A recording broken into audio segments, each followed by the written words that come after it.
سلام به همگیتون. الان ما برگشتیم به بازی که کلنگی بود. یا خود خدا باباش کو کلنگ هم یه داره. اینجا پیککس قبلی رو این رو پیککس قبلی خود پیککس خوده. آقا بازی رو بریم پایین.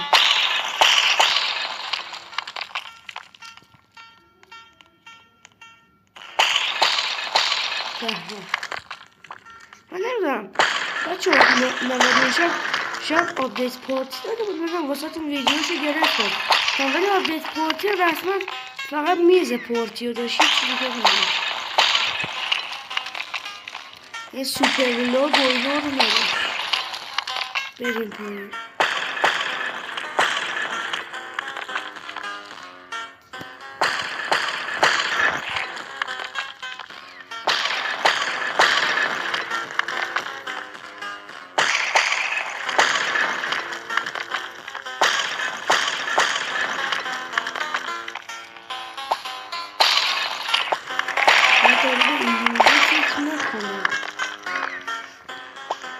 رسیده باشم what the hell بکن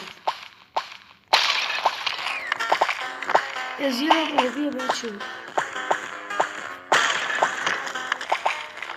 نه راست به اینجا رسیدم یادم بکن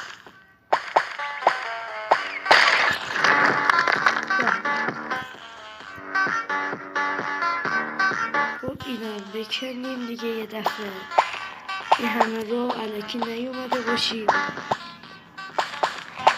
آقا ما کات کنیم بچه شاید باورتون نشه من 2 ساعت دارم ماین میکنم همه اینجا موندم.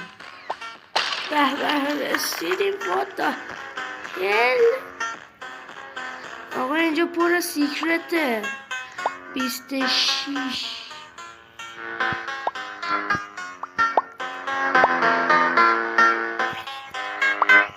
اینو بیشتر میارزه بازم اوربره چرا اوربره میده یه آیسیون